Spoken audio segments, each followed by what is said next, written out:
Зохиолч Дерек Принц. Таны хэл ярианд эдгэрэл хэрэгтэй юу? 1-р бүлэг. Үхэл эсвэл ам. Таны хэл ярианд эдгэрэл хэрэгтэй юу? Энэ бол судлалын маань гарчиг. Сэдвийн явцад таны гайхширлыг төрүүлэх зүйлс чамгүй гарах үе. Бүтээгч эзэн хүний толгойг тун онцгой аргаар үрэлжээ. Хүмүүрийн толгойд 7 онгорхой эргэтэн байх бөгөөд бичээс 7-гийн тоогоор ихэвчлэн бүрэн төгс гэх утгыг илэрхийлдэг. Бидэнд 3 хос онгорхой эргэтэн байхагаад эдгээр нь 2 нүд, 2 чих, хамрын 2 нүх юм. Харин бүтээгч 7 дахь эргэтнийг ганц тоогоор хязгаарласан нь ам билээ. Та нэгээс олон амтай байхыг хүсэж байна уу гэж би олон ч хүнээс асууж үзсэндэг. Гэхдээ үүнийг хүсч явдаг хүнтэй учирсан удаагүй. Хүмүүс ганц амаа зөв зүйтэй хэрэглэх гэж байдгаараа л чармайдаг. Гэтэл ам гихч энэхүү ганц эргэтэн нь бусад 6 нь хавсаж угаад үйлдэснээс хамаагүй их балаг тарихаж. Хэрв та Библийн конкордансаас тэрхүү ганц эргэтэнтэй утгадүйх үг, ам, хэл, уруул, яриа зэрэг үгсийг түүж үзвээс Библи бидний сайн сайхныг бодолцохдоо энэ сэдвэр хичнээн их зүйл өгүүлсэнийг үзээд гайхах нь дамжиггүй. Хүний сайн сайхан явах эсхийг ам хэл шиг эрх мэдэлтэй шийддэг өөр эрхтэн хүнд байхгүй. Үхэл эсвэл ам. Судлалынхаа ихэнх хэсгээр хэлний амин чухал ач холбогдлыг онцолсон бичээсийн хэд хэдэн ишлэлээс хуваалцъя. Дараа нь тэдгээрээс үүдэх зарчмыг судална. Эхлээд дуулал 34-ийн 11-ээс 13-ыг харцгаая. Хүүхдүүдээ, та нар ирж намайг сонс. Би та нарт эзнээс эмээхийг зааж өгье. Амийг хүсэмжилдэг бөгөөд сайныг харахаар урт наслахыг хайрлагч хэн бэ? Өөрийн хөлийг хором угаас, өөрийн уруулыг худал хэлэхээс сахин хамгаал. Онгод хайрлан Бурхны эдгээр өгсөн түүний үр хүүхдүүд бидэнд эзнээс эмээхийг сургаж байна. Миний цуглуулган дах цоврал хичээл дээр эзнээс эмээхүйтэй адил тийм авгай ерөөл, үр жимстэй байдал болон баталгаа дагуулдаг зүйл бичээс дөөр байхгүй гэх санааг тодтогсон байдаг. Тиймээс бичээс бидэнд эзнээс эмээхүйг сургамжлахдаа хязгааргүй үнцэн ба зүү зөксийн талаар өгүүлж буйг ойлгох хэрэгтэй. Уг дууллын зохиогч ам ба урт удаанаас нь эзнээс эмээхүйтэй хамт оршино гэжээ. Түүнчлэн амьдралын төгс хангалуун байдал ба эзнээс эмээхүй нь хоорондоо нэгт холбоотой болохыг бичээс заадаг. Бид эзнийг хэдий ч нэ эмээн хүндэтгэх нь амьдралын жинхэнэ сайн сайхныг төдий хэмжээгээр л хүртэнэ. Тэгвэл эзнээс эмээхүй нь чухам хаанаас эхлэх вэ? Үүнийг маш тодорхой хэлжээ. Магтаалч өөрийн хөлийг хором угаас, өөрийн уруулыг худал хэлэхээс сахин хамгаал гэв. Өөрөөр хэлбэл эзнээс эмээх сэтгэлийг маань илчлэн харуулах амьдралын маань нүүрэн тал бол та бидний ам хэл ажээ. Бид хилээ хором угаас, уруулаа худал хурамгийг ярихаас хамгаалж чадвал эзнээс эмээх оршихуй дотор эрх чөлөөтэй тогтнож чадна. Мөн эзнээс эмээхүүгээс ам ба урт удаанаас ирдэг. Эзнээс эмээхүй, ам, урт удаанаас хилээ зүү зөкстэй хэрэглэх нь бүгд өөр хоорондоо салшгүй холбоотой ажээ. Бид амаа захирч чадахгүй бол жинхэнэ сайн сайхан амьдралыг үзэхгүй. Сургаалт үгс 13:3. Амаа захирагч нэгэн амиа хамгаалдаг юм. Амаа айхтар том ангалзуулагч хүн сүрэх болно. Таны сүнс та гэдэг хувь хүнийг бүрэн төлөөлнө. Товчхондоо таны сүнс бол жинхэнэ та мөн. Хүмүүний аливаа сул дорой байдал хамгаас түрүүнд илэрдэг тал бол сүнс. Түүнчлэн дайсны хамгийн түрүүнд довтолдог тал бол мөн л сүнс үлээ. Хэрвээ та сүнсээ хамгаалахыг хүсвэл хэл амаа хамгаалах ёстой. Харин ам түргэнтэй бол сүрэлт хүрэх аюултай. Тэгэхээр таны өмнө туйлын тодорхой 2 сонголт байна. Амаа хамгаалвал амиа хамгаална. Харин ам хэлийнхээ мэдлийг алдвал адаг төгсгөл нь сүрэл аж. Үр дагавар нь маш тодорхой болсон. Сургаалт үгс нь ийм сургамж бүхий зарчмаар баялаг ном билээ. Одоо сургаалт үгс 21-ийн 23-ыг харцгаая. Ам хэлээ захирдаг хүн гамшихаас сэтгэлээ хамгаална. Дахин хэлэхэд ам бол хамгаас чандлан хамгаалах ёстой амин чухал эрхтэй юм. Таны сонголтын үр дүн маш тодорхой байна. Өөрөөр хэлбэл нэг бол хар, үгүй бол цагаан. завсрын өнгө юм уу саарал гэж байхгүй. Ам хэлээ хамгаалвал сүнс ба амиа давхар хамгаална. Танд ямар ч аюул нүүлдэхгүй. Харин чадахгүй бол гамшиг нүүлнэ. Гамшиг гэдэг нь тун хүчрхэг үг бөгөөд Библи үүнийг зүгээр ч нэг хэрэглээгүй гэдэгт би итгэдэг. Амаа хичээгээгүй алдааны эцэстээ таныг гай гамшигт хүргэнэ. Хилээ хэрхэн хэрэглэх талаар сургасан өөр нэгэн чухал ишлэл сургаалт өгс номд бий. Эрүүл саруул хил амийн мод юм. Харин завхарсан хил нь сүнсэн доторх ан цав билээ. Сургаалт өгс 15:4. Эрүүл саруул гэдэг нь еврейгээр хилний эдгэрэл гэх утгатай. Энэ нь бидний хэл ярианд эдгэрэл зайлшгүй хэрэгтэйг маш тодорхой хэлж байна. Гэмтэй хүмүүний хэл ярианд эдгэрэл хэрэгтэй. Хүмүүр хэл яриагаараа нүгэл үлддэг. Хүнд алдаж энддэггүй тал байж болох. Гэхдээ хэл яриа бол гэмт хүн бүрийн энддэг тал учраас ангаагдах ёстой. Хэлний эдгэрэл нь амийн мод юм. Ам ба хэлний зөв хэрэглээ нь хоорондоо нэгт холбоотой болохыг дахин санана. Нөгөө тэгүр завхарсан хэл нь сүнсэн доторх ан цав билээ. Завхарл нь буруу хэрэглэх гэсэн утгатай. Хэлний зөв бус хэрэглээ нь сүнс доторх ан цав цоорхотой адил юм. Урд нэг чуулганд өргөцсөн номлогч нэгэн бүсгүй төлөө залбирахдаа "Эзэн минь ээ, түүнийг ариун сүнсээрээ дүүргээч" гэж хэлтэл эмэгтэйг сайн мэдэх пастор нь "Эзэн минь ээ, хэрэггүй. Тэр гоожуулчихдаг юмаа" гэснийг би тодхон санаж байна. Олон хүн ерөөлөөр дүүрдэгч, амаараа асгачдаг. Иймд хэрв та эзний ерөөлийг тээмээр байвал хилээ чандлан хазаарлах ёстой. Ерөөгдөн гэдэг нэг хэрэг. Ерөөлийг тээн гэдэг тис өөр хэрэг үлээ. Хил ярианы эдгэрэл нь бидэнд болоод бусдад ам өгөх амийн мод болоо. Энэ нь бидний доторч гадарч ялгаагүй хамаатай. Ам ба үхэл нь хил ярианы хүчинд байдаг. Түүнд дуртай хүн эдгээрийн үр жимсийг хүртдэг. Сургаалт өгс 18:21. Тэгэхээр бидний өмнө туйлын тодорхой сонголт байна. Үхэл эсвэл ам. Аль аль нь хил ярианы эрх хүчинд оршино. Бид хилээ зөв зөвтэй хэрэглэвэл тэнд амийн мод байна. Харин ёс бусаар хэрэглэвэл үр дагавар нь үхэл юм. Тиймээс бид ам хилээ яаж хэрэглэснээрээ зохих үр дүнгээ хүртэнэ. Хүн бүр хил ярианыхаа үр дүнг хүртэнэ. Үр жимсэн намтлаг бол амттай сайхныг зовглоно. Гашуун бол түүгээрээ л тэжээгдэнэ. Эзэн ийм л зөв зохицлыг бүтээжээ. Хил бол туйлын эрх мэдэлтэй эрхтэн бөгөөд үхэл ба ам нь хилний хүчинд оршдог. Та Дерек Принсийн "Таны хил ярианд эдгэрэл хэрэгтэй юу" номын 1-р бүлгийг сонслоо. Зохиолч Дерек Принс. Таны хил ярианд эдгэрэл хэрэгтэй юу? 2-р бүлэг. Зүрхний бэлхлаар ам ярьдаг. Сэдвтэ маань уялдах нэгэн жишээ хэлье. Дэлхийн 2-р дайны үеэр би Хойд Африкт байрлах Британийн цэргийн эмнэлэгт ажилладаг байлаа. Мөн үүнийхээ хажуугаар цусан суулгаар өвдсөн хүмүүсийг хүнсээр хангадаг, цөлдөх хүнсний жижиг салбарыг хариуцсан бага офицероор томилогдод байсан юм. Өглөө бүр манай их хэмч намайг дуудаж, бид элсэн дээр игнэж тавьсан дамнуурга дээр хэвдэх өвчтнүүдтэй үзлэг хийхээр гардаг байлаа. Эмч маань өвчтөн бүртээ мэдлэгтэй ямагт 2 өгүүлбэр хэлдэг болохыг би тэр үед анзаарсан юм. Эхнийх нь "За сайн уу? Би энэ яаж байна?" Хоёр дахь нь надад хэлээ харуулаач. Гэхдээ эмч эхнийхээ асуултын хариуг төдийл тоолгүй, түрэгхэн гэгч хоёр дахь асуултаа тавьдаг болохыг би нэлээд хожуу анзаарч үлээ.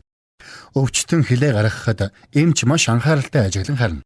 Тиймээс тэр бээр өвчтний биеийн байдлыг амнаас нь гарах сайн гэх хариултаар бус, харин хэлийг нь сонжин байж оншилдог байлаа. Энэ явдал санаанаас юр гардаггүй бөгөөд хожим үйлчлэл гарсан хойно минь Бурхан ч бас тэр эмчийн адил үйлддэг гэх бодол олонтоо төрж үлээ. Бурхан биднээс "За сайн уу" гэж асууж болох. Бид ч өөдөөсөн нөхцөл байдлаа тоочж болох. Гэхдээ миний бодлоор Бурхан дараа нь зүрэлвэс надад хэлээ харуулаач гэх утгатай зүйл хэлнэ байх. Тиймээс тэр бидний хэлийг нэгтлэн шинжээд сүнсний маань бодит байдалд үнэлгээ өгнө. Зүрхний маань үнэн төрхийг алдаа мадаггүй. Үнэн бодитоор харуулагч нь бидний хэл үлээ. Одоо үүнийг бичээсээс харцгаая. Зүрх ба амны хооронд шууд холбоо бий гэдэг зарчим бичээсийн олон хэсэгт байдаг. Матай номын 12-ийн 33-аас 37 дээр Есүс өгүүлрэн: Эсвэл мод нь сайн бол үр жимс нь сайн. Мод нь муу бол үр жимс нь муу ажээ. Учир нь модыг үр жимсээр нь таньдаг. Хорт могоон удмаа. Та нар өөдгүй хорон атла сайныг ярьж яаж чадна вэ? Учир нь зүрхний бэлхлаас ам ярьдаг. Сайн хүн өөрийн сайн баялгаас сайныг гаргадаг. Муу хүн өөрийн муу баялгаас мууг л гаргадаг. Би та нарт хэлье. Бодлогогүй хэлсэн үг бүрийнхээ төлөө хүмүүс шүүлтийн өдөр тайлагнах болно. Учир нь чи үгсээрээ зөвтгөгдөнө. Мөн чи үгсээрээ яллагдана.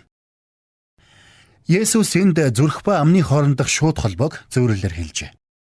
Тэрбээр зүрхийг модтой зөөрлөн амнаас гарах үгийг үр жимстэй адилтгсан байна. Таны амнаас гарах зүйл бүрийн үг таны зүрхний бодит байдлыг илчилнэ.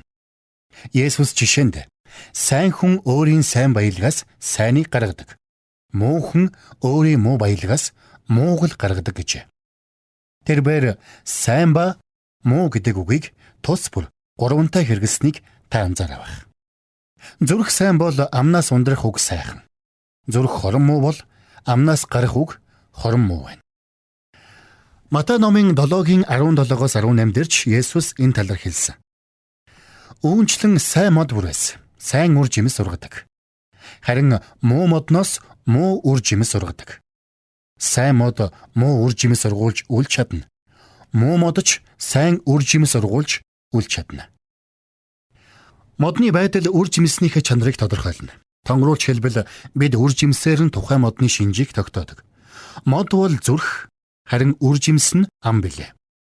Хэрв зүрх сайн бол амнаас гарах үг сайхан байна. Харин амнаас хорон муу үг дуулдвал зүрх хорон муу гэдгийг мэднэ. Та сайн модноос муу жимс хураахгүй адил муу модноос ч сайн жимс хүртэхгүй. Зүрх ам хоёрын хооронд ийм салшгүй илт холбоо оршдог. Бид зүрхнийхээ үнэн төрхийг халахлан би бол сайн сайхан, цэвэр ариун, зөв тэмээн зүсэн зүйлийн санаагаар өөрийгөө мэхэлж болно. Гэхдээ бидний жинхэнэ нөхцөл байдлыг илчлэгч нь амнаас гарах үг үлээ. Амнаас завхарсан үг гарч байвал бидний зүрх мөн завхарсан хэрэг. Үүнээс өөрөөр дүгнэх аргагүй. Би зүүн Африкт 5 жил боловсролын ажил эрхэлж явахдаа Мари Голи гэдэг овгийнхны дунд ажиллаж байлаа. Мари Голичуудын хэлд зүрх болон дуу хоолойг нэг үгээр нэрлэдгийг би анх олж мэдэхдээ ихэд гайхаж билээ. Эхэн үед хүн зүрх гээд байна уу? Дуу хоолой гээд байна уу? Яаж ялгах вүлээ хэмээн гайхширдаг байлаа.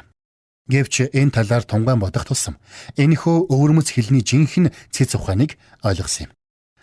Үнэн дээр дуу хоолой зүрхийг илчилнэ. Зүрхний нүүр царай болсон үгээр дуу хоолой ярина. Энэ нь Есүсийн өгүүлсэнтэй ижил буюу сайн зүрхнээс хорон муу үг гарахгүй. Хорон муу зүрхнээс сайхан үг гарахгүй. Бид Бурханд сүнснийхээ нөхцөл байдлыг илтгэхэд эзэн мөнөө хэмчин адил хариу үйлдэнэ. Та эзэнд Бурхан минь, би бол сайн итгэгч. Би танд үнэхээр хайртай. Бас чуулганд тогтмол явдаг гэж хэлж болно. Харин Бурхан танд алив хилээ үзүүлж, хилийг чинь харан байж зүрхийг чинь мэдий гэж хариулах нь гарцаагүй. Үүнийг би хуучин гэрээний иш үзүүлэл бүхий хоёр зураглалаар дүрслэе. Эхнийх нь Месиа болох Христийн дүр зураг, хоёр дахь нь Христийн сүд бүсгүй болох шуулганы дүрслэл. Хоёр дүрслэлийн аль альд нь хамгаас түрүүнд тэдний ам ба уруулын шинжийг тодотгож өгснийг анхаарна. Дуулал номын 45-ийн 1-2 дээр Месиягийн үдсэглэнт дүр төрхийг иш үзүүлэн шүлгэлжээ. Миний зүрхэнд сайн үг бэлхэн байна. Би өөрийн шүлгээ хаанд зориулъя. Миний хэл бол чадварлаг зохиолчийн биер юм. Та бол хүний хөвгүүдээс гойд сайхан юм. Таны уруул нэгүслэр дүүрэн. Тиймээс Бурхан таныг мөнхөд өрөөсөн билээ. Энд нэгүүлсэнгүй гоо үдсэглэнтэй цэвэр журамт Месияг дүрсэлжээ. Харин түүний гоо үдсэглэн харуулах хамгийн ихний тал нь юу вэ? Түүний уруул. Нэгүүлсэн нь таны уруулаар бялхна.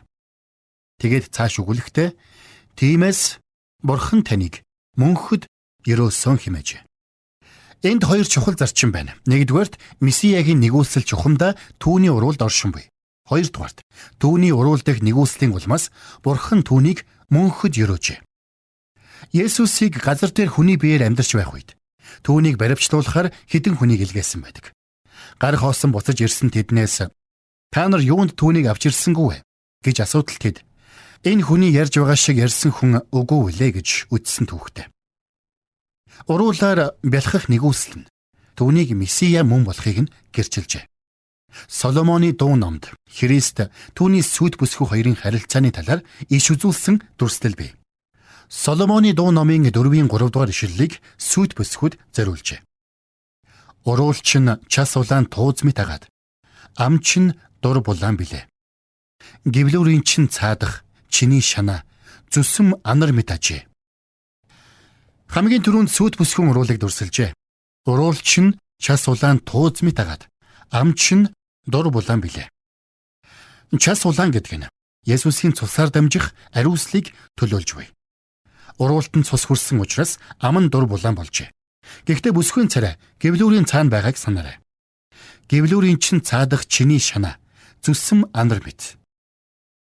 Гэвлүүрийн цаанаас бүсгүйн хацар гоо төрх нь харагдахгүй боловч дуу хоолой нь харин нэвт сонсогдно. Тэгэхээр бүсгүйн дуу хоолойг юу юунаас илүү онцолжээ. Соломоны дуу номын 4-ийн 11 дээр мөн ингэж хэлдэг. "Сүд бүсгүй минь, чиний уруул балыг туслуулна. Хилний чин дор бал сүү байгаж. Хувцсны чин анхлын үнэр, Ливаны анхлын үнэр мэт бүлгөө." Соломоны дуу 4-ийн 11. Бүсгүйн хэлийг дүрслэхдээ бал, сүү гэдэг хоёр чухал үгийг хэрэглэжээ. Эдгээр нь амлагдсан газрын гол шинж юм. Амлагдсан газрын гоо үзэглэн бүсгүйгээс тэр дундаа түүний хил уруулаас харагдаж байна. Бүсгүйн уруултай хослон гэвлүүрийн цаанаас ангилах анхлын үнэрийг бас дурджээ. Дахин хэлэхэд сүд бүсгүйн дүр төрх гэвлүүрийн цаанаас үл харагдавч түүний үзэсгэлэн дуруулын улмаас дуу хоолой ба анхлын үнэр нь гэвлүүрийг нэвтлэн гарч байна. Түүний уруул час улаан тууз мэт. Түүний ам дур булаан ажээ. Энэ бүхэн нь Христийн дагалдагч болсон та бидний талаарх үнэн босов. Бид үүнийг өөрөөсөө асуух хэрэгтэй. Та Дерек Принсийн "Таны хэл ярианд эдгэрэл хэрэгтэй юу" номын 2 дугаар бүлгийг сонслоо. Зохиолч Дерек Принс. "Таны хэл ярианд эдгэрэл хэрэгтэй юу". 3 дугаар бүлэг. Хэлний талаарх Библийн дүрслэл. Матай номын 12-ийн 34 дээр Есүс зүрхний бэлхлаар ам ярьдаг хэмээн айлдсанчлан хүний зүрх ам хоёрын хооронд шууд холбоо оршдгийг бид сая үзлээ. Зүрх дүүрээд амаар халих буюу энэ бэлхэл нь зүрхний жинхэнэ төрхийг харуулна.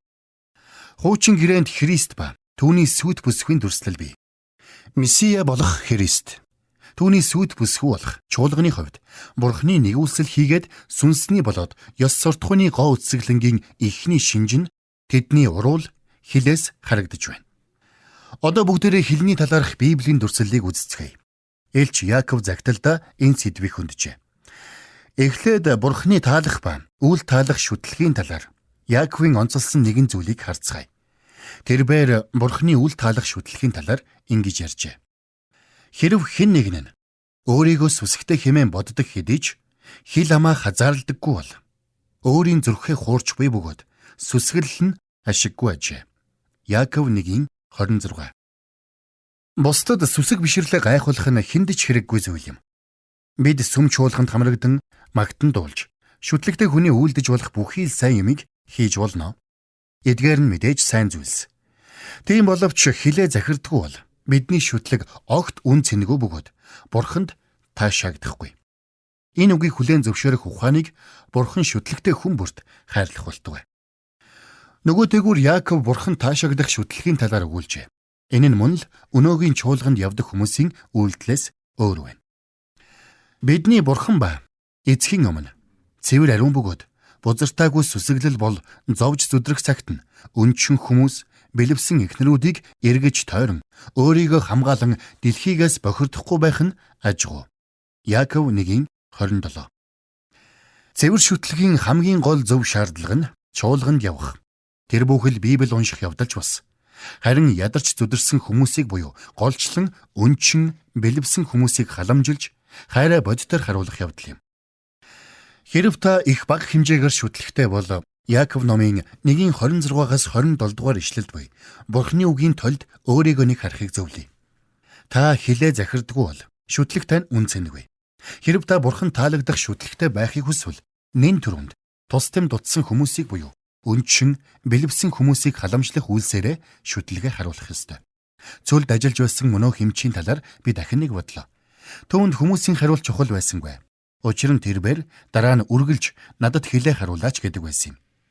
Яг энэ тухай Яаков номын энэ хоёр ишлэл өгүүлдэг. Та шүтлгээр Бурхныг уйраах гэвээс тэрээр надад хилээ харуулаач гэж хариулна. Бурхан хилийг тань харан байж, шүтлэг тань үнцэнтэй, хүлээн зөвшөөрөгдөх хэсгийг шүүн. Хүний амьдралд хил ямар үүрэг хүлээдгийг Яаков хэд хэдэн дүрслэлээр харуулжээ. Эхлээд Яаков 3:2-ыг үзье. Учир нь бид бүгд олон юмн дээр бүдэрдэг. Хэрэв хэлэх үгэн дээрээ бүдэрдэггүй хүн байвал тэр хүн бүх биеэ хазаарлах чадвартай төгс хүн байна. Та хилээ захирвал бүхий л амьдралаа захирахыг Яаков хэлжээ. Хилээ захирч чадвал та төгс хүн аж. Дараа нь бидэнд сануулга болгох үүднээс хэд хэдэн жишээ хэлжээ. Яаков 3:3-8. Мордыг залахын тулд бид аманд нь амгайвч хийж хазаарлаад бүх биеийг нь залдаг. Мөн усан онгоцнуудыг хар. Тэдгээр нь хэдийгээр агуу том болоо зогсохгүй. Хүчит салхинд туugддаг боловч бас л жижигхэн залуураар жолоодуулж залуурчин хүссэн зүгт явдаг. Түүнчлэн хэлж гисэн биеийн жижиг эрхтэн атлаа агуу том зүйлсээр сайрахдаг ажээ. Харагтун ийм өчүүхэн галж асар их ой модыг түүмэрддэг билээ. Хэл бол гал бөгөөд хорт муу явдлын ертөнц аж. Хэл нь бидний эрхтнүүдийн дунд байж бүх биеийг бузралдаг. Хэл бидний амьдралын хүрдийг галдан шатаадаг бөгөөд өөрөө тамаар асаж байдаг. Учир нь төрөл бүрийн араатан амьтад, шувууд, хэвлэр явагчид, амьтад болон далай тэнгисийн амьтдыг хүн төрлөختөн номхруулж байгаа. Номхруулсаарч ирсэн. Харин хинч хэлийг номхруулж чадахгүй. Хэл бол үхлийн хороор дүүрсэн амралтгүй бузар эд мөн. Хүний амьдралд амин чухал нөлөөтэй хэлний давтагдашгүй. Онцгой ач холбогдол, өр нөлөөг Яаков эхлээд морины амгайвчаар зөөрлөжээ. Адууны амд амгайвч хийвэл тэр адгуусыг хаашаач залж болно. Библи мориор биеийн бэр хүчийг илэрхийлдэг. Морь хэмээх бэртэй адгуусыг хазаарлж чадвал бүхлээр нь захирна. Морийг амаар нь дамжуулан иргэшээлдэ оруулдаг. Тэгвэл хүний амьдрал шалгаагүй. Амыг маань захирагч тэрхүү зүйл амьдралыг маань захирна. Яаковын удаах жишээ нилээд содон байж магадгүй. Тэрээр хөлийг хөлөг онгоцны залууртай зүйрлсэн. Хөлөг онгоц үлэмж биетэй атлаа. Далайн нүсэр давалгаан хүчит салхины аясаар туугдан хөвдөг. Харин хөлөг онгоцонд туйлын жижиг атлаа тун эрх мэдэлтэй нэгэн эд анги байдаг нь залуур. Залуураар бүхэл бүтэн онгоцны зөв чигийг заана. Залуурыг зөв залвал онгоц боомттой аюулгүй хүрнэ. Буруу залвал онгоц гарцаагүй сүрнэ. Хүн бидний амьдрал үүнээс ялгаагүй байдгийг Яаков хэлсэн. Хэл бол залуур. Хэл бидний амьдралыг бүхлээр нь захирдаг. Хилээ зөв залбал бид зорьсон газартаа аюулгүй хүрнэ. Харин зүй бус хэрэглэвэл хөлөг маань сүрнэ. Түүнчлэн Яаков ойн түүмэр дэгдээх чадaltaй өчүүхэн очны тухай ярьжээ. Америкт жил бүр ой хэрийн түүмрээс болж хэдэн тэрбум долларын гарц хохирол учирдаг. Гэтэл тэр их түүмэр ердөөл өчүүхэн очноос үүсдэг. Америкийн гал сөнөх албаныхан ой хэрийн түүмрээс зөвхөн таал сэргийлж чадна гэсэн ураа бүхий содон зурагт худастай байдагсан. Тэгвэл сүнсний талбар дээр ч ялгаагүй юм. Хэл бол зах хязгааргүй дэгдэн хэдэн тэрбумын гарц хохирол учруулах чадaltaй өчүүхэн очтой адил. Хэн нэгний улалцсан хэл оч хайснаас болж Христийн олон чуулган бүлэг хизээж сэргэшгүйгээр бөгдөг. Яаков эцэст нь хөнөөлт хорийн их болохын тухай ярьжээ. Тэрээр хэлийг хүний амьдралд халдварт харахаан холдуулагч үхлийн эд гэсэн. Одоо бүх жишээгээ дахин нэг тоомлж үзье. Морины амгайвч, хөлөг онгоцны залуур, ой хэрийн түүмэр дэгдээгч оч, амьдралын урсгалд нэвчигч хор. Дүрслэл бүрт онцлох нэг л зарчим байна. Хэл хэдийгээр биеийн өчүүхэн эрхтэн боловч сэргээн босгох аргагүй, тооцоолж баршгүй хор хохирол учруулах чадaltaй. Яаков шүтлэгтэй хүмүүсийн хуурамч байдлын талаар дахин онцлон хэлжээ. Бид хилээр эзэн ба эзхийг магтдаг. Бид түүгээр Бурхны дүр төрхөөр бүтээгдсэн хүмүүсийг хараадаг. Магтаал, хараал нэг л амнаас гардаг аж. Ах дүүс минь, ийм байж болохгүй. Булгийн нэг ихээс цэвэр цэнгэг ба гашуун ус зэрэг гардаг билүү? Ах дүүс минь, инжирийн мод чидуун жимсийг, усан үзмийн мод инжирийг ургуулдаг билүү? Давстай ус ч цэвэр цэнгэг усыг гаргадаггүй. Яаков 3:9-12. Яаков яг Есүстэй ижил зүйл хэлжээ. Мод сайн бол үр жимс нь сайн байна. Таны зүрхэнд инжирийн мод байгаа бол та амнаасаа инжир лавна. Зүрхэнд тань усан үзмийн мод байсаар атал амнаас тань инжир гарна гэж байхгүй. Зүрхэнд тань орших зүйл л амаар тань гарна. Усны урсгалч адилхан. Амнаас тань цэнгэг ус гарвал зүрхэнд их булган цэнгэг ажээ. Амнаас тань бохир гашуун ус гарвал зүрхэнд их булган бохир гашуун юм. Тийхүү амаар тань гарах зүйл л таны зүрхний үнэн төлөвийг тодорхойлно.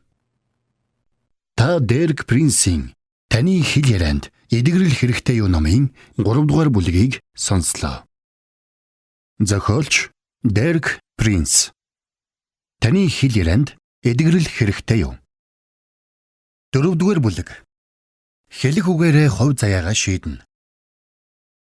Яаков хэлний үүргийг олон жишээгээр дүрсэлсэн ч угтаа эдгээр нь нэг л ижил утгатай. Хэл өөрөө жижиг хинч тооцоолж баршгүй хор хөнөөл өдөөх чадaltaй. Миний өгүүлсэн 4 жишээнээс морины амгавч, хөлөг онгоцны залуур, ой хэрийн түүмэр дэгдэгч оч, амьдралын бүхий л урсгалыг бузарлагч хөнөөлтхоор. Хэлний асар их хүч чадлыг хамгийн сайн харуулах жишээ нь усан онгоцны залуур юм. Залуур нь усан онгоцны дотор нүднээс далд байрлах жижигхэн эд анги. Далайд аялж яваа онгоцноос та залуурыг нь олж үзэхгүй. Харин нүдэнд үл өртөм энэхүү жижиг хэрэгсэл нь онгоцны зүг чигийг тодорхойлдог. Залуурыг зөв хэрэглэвэл хөлөг онгоц зорьсон газартаа аюулгүй хүрнэ. Залуурыг буруу хэрэглэвэл онгоц төөрч осолдно. Ийхүү залуур бүхэл бүтэн онгоцны зүг чиг хувь заяаг шийддэг. Хэл хүний биед яг ижил үүрэг гүйцэтгэдгийг Библи сургаж буй. Хүний хэлийг гаднаас нь харах боломжгүй. Харин нүдэнд үл өртөх тэр жаахан эргэтэн нь яг л хөлөг онгоцны залууртай адил. Хэлээ хэрхэн хэрэглэхээс хүний бүхий л амьдрал хамаарна. Өөрөөр хэлбэл хэл хүний хувь заяаг шийдэх ажгүй. Одоо бүгдээрээ судаллаа эрх чөлөөгөө олсон Израильчуудын түүхээр үргэлжлүүлье. Бидний үзэх хичээлийн сэдэв бол хэлэх үгээрээ хувь заяагаа шийднэ. Энэ түүх тооллого 13-14 бүлэгт бий. Израильчууд Египтээс гараад амлагдсан газрыг зорихож, Канаан нутгийн оршин суугчдын ерөнхий зан төлөв, шинж, хот, үр жимснийхэн төрөл зүйлийг тандуулахаар 12 хүнийг өмнөөс илгээхийг Мосед эзэн даалгав. Тийхүү Мосе 12 овгоос тус бүр нэг удирдагчийг сонгон Канаан руу илгээжээ. Тэд 40 хоногийн хугацаанд Канааныг хөндлөн гултуулад эргэж ирэв. Тооллого номын 13-ийн 26-аас 28 дээр тэдний үчил үг буй. Кадеш дэх Параны цүлд Мосе Ааронар болон Израилийн хүүгүүдийн бүх чуулган дээр иржээ. Тэд тэдэнд болон бүх чуулганд үгийг хүргэн уг нутгийн үр жимсийг тэдэнд үзүүллээ. Тэд түүнд ийхүү хэлв. Таны биднийг илгээсэн нутагт бид очлоо. Тэр бол үнэхээр сүү, зөвгийн болоор бэлгсэн нутаг мөн бөгөөд түүний үр жимс нь энэ байна. Гэхдээ тэр нутагт амьдарч буй ард түмэн нь хүчрхэг агаад хотууд нь бэхлэгдсэн маш том юм. Түүнээс гадна бид тэнд Анакийн үр удмыг үзв. Бурхан танд амлалт өгч байхад та түүнийг нь үн цэнтэй чигээр нь шууд хүлээн авдаг уу? Эсвэл хүлээж авснаа араас нь гэхдээ гэдэг аюултай үгийг нэмдэг үү? Энэ хөнөөлт үгийн улмаас л Израилийн ард түмэн тэр чигээрээ үүмэн самунд автсан юм. Гэтэл хоёр туршуул бусдынхаа гут руу хандлагатай эвлэхээс татгалзав.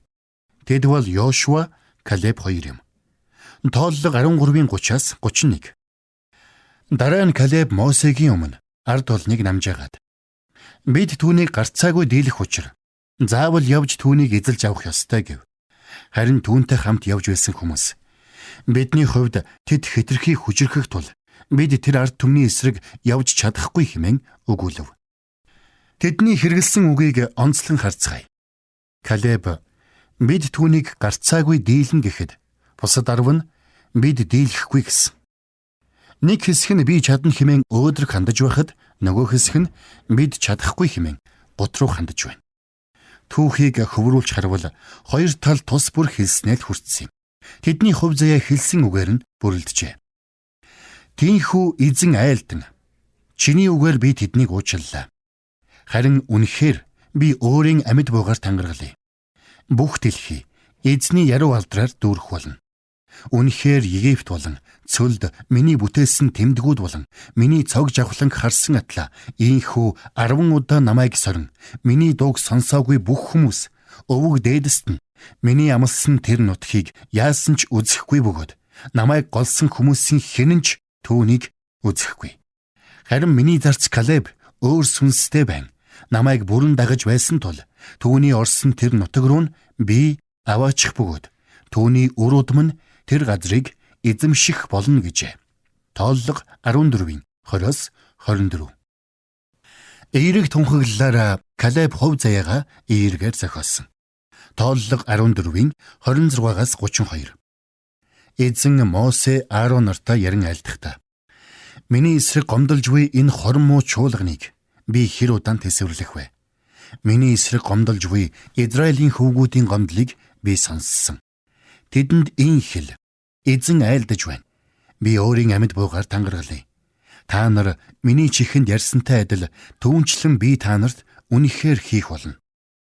Миний эсрэг гомдолсон 20 ба түүнээс дээш насны гүйцэд тоологдсон тооныхоо дагуу та нараас тоологдсон бүх хүний цогцсон энэ цөлд унах болно.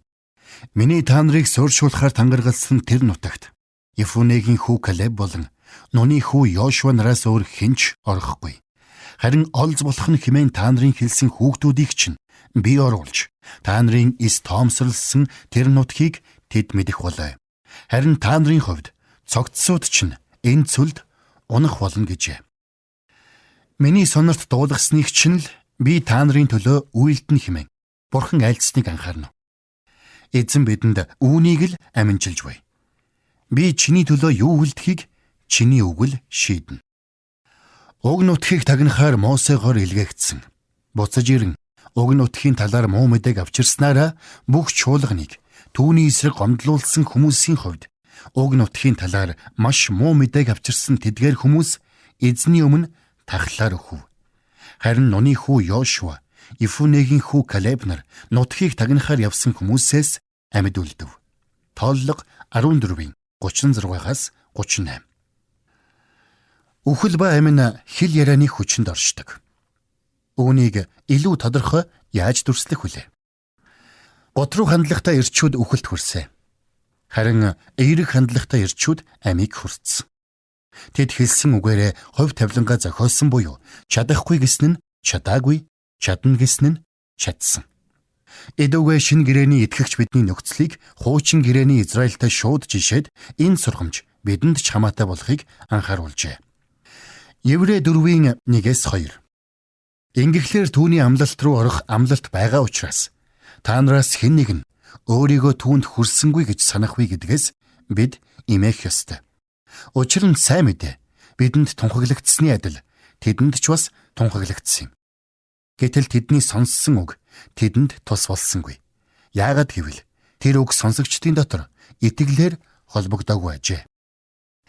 Израильчүүдийг амралтад оруулна гэсэн Бурханы амлалт өдгөө бидний өмнө байна. Гэхдээ бид хуучин гэрээний хүмүүстэй адил унахаас сэрэмжлэх ёстой. Бурханы амлалтыг дуулсаар байтлаа. Дээрээс нь гэхдээ гэдэг аюулт үгийг нэмэрлсэн нь тэдний асуудал байжээ. Бурханы амлалт дээр төвлөрөн Бурханы амлалт хийгээд хүч дотор итгэлээ зоригтой тунхаглахын оронд тэд сөрөг зүйл дээр төвлөрсөн юм. Тэд үлэмж хүмүүс хан хэрэмтэй хотыг үзээд бид чадахгүй гэж хэлсэн. Харин бид чадна гэж хэлэх итгэл урамтай байсан хоёр хүний төлөө Бурхандаа талархъя. Та тодорхой нэгэн зүйлийн талаар Бурханы амлалтыг хүлээн авахдаа юу гэж хэлэхээр зэхэж байна. Та Бурхны амлалттай зөвшөлдсөх үү? Өөрийгөө Бурхны амлалтаар тодорхойлоод Бурхан хэлж байна. Би чадна гэх үү? Эсвэл Бурхан ч хэлэх нь хэлсэн л дээ. Гэхдээ ямар их бэрхшээл байгааг хар. Тиймээс би чадахгүй гэдэг хүн болох уу? Хэлсэн үгээрээ хувь заяагаа шийдсэн 10 туршуулыг бүү мартаарай. Сайн мэдээ сонссон хүн бүрт яг ижил сургамж хэрэгждэг юм шүү. Бид хэлэх үгээрээ хувь заяагаа шийднэ. 12 туршуулын 10 нь амлалт дээр бус, асуудал дээр төвлөрсөн. Харин Йошуа, Калеб 2 асуудал дээр бус, амлалт дээр төвлөрсөн. Тэд бид чадна гэхэд бусд нь бид чадахгүй гэсэн. Дор бүрнээ яг л хэлснээ хүртсэн. Хэлсэн үгээрээ хувь заяагаа зохиожээ тэд. Та Дерек Принсийн Таны хэл ярианд эдгэрэл хэрэгтэй юу номын 4-р бүлгийг сонслоо. Зохиолч Дерек Принс. Таны хэл ярианд эдгэрэл хэрэгтэй юу? 5-р бүлэг. Хэл ярианы эмгэг. Үхэл ба амин хэл ярианы хүчинд оршдгийг дүрсэлсэн хуучин гэрээний нэгэн жишээг бид сая үзлээ. Хэлний зөв хэрэглээ нь амийг төлөөлдөг бол буруу хэрэглээ нь үхлийг төлөөлдгийг бас сурлаа. Харин одоо бидний хэлд нөлөөлөгч тодорхой хэдэн төрлийн эмгэгийг үзье. Хэлний буруу хэрэглээгээр дамжин бидний амьдралд халдвар тараадаг эдгээр нийтлэг 6 эмгэг нь ойшоохгүй орхих бас зарим тохиолдолд үхэлд ч хүргэх аюултай. 1-р эмгэг олон үг. Хит даамжирсан энэ өвчнийг хүмүүс хэвийн зүйл мэт санах болж. Гэхдээ тийм биш юм. Үг олширхот нүгэл зайлшгүй. Харин амаа захирдаг хүн мэрэгэн нэг юм. Сургаалт үг 10:19. Өөрөөр хэлбэл та олон үгтэй бол хариугүй буруу ярихын даваан дээр явна гэсэн үг. Бурхны зүг дэндүү олон үг хэлэхгүй байхыг Библи анхааруулдаг. Энэ анхааруулгыг олон хүн чих тавин сонсох хэрэгтэй. Номлогчийн үгс 5:1-2. Бурхны өргөөрөө явахдаа чи алхмаа хинэгтэн. Мунхаглан тахил өргснөөс ойртон очиод чагнасан нь дээр. Учир нь хүмүүн буруу үйлээ ойлгодог аж. Зүрх сэтгэл чинь Бурхны оршихуйд үг хэлэхэд яараагүй байхад хэл тань бүү яараг. Учир нь Бурхан тэнгэрт чи газарт байна.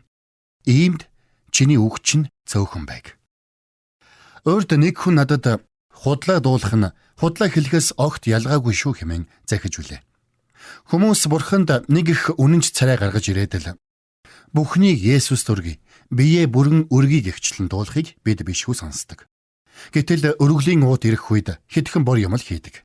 Энэ хоёр үйлдэл авцалдахгүй байна. Хэрв та Бурханд амьдралаа бүхлээр нь өргөх санаагүй юм бол хамаг юмаа өргий барий гэж хэлэх хэрэггүй. Учир нь түүний оршихуй дотор хэлсэн эсвэл дуулсан үгээр тань Бурхан тантай тооцоо хийн.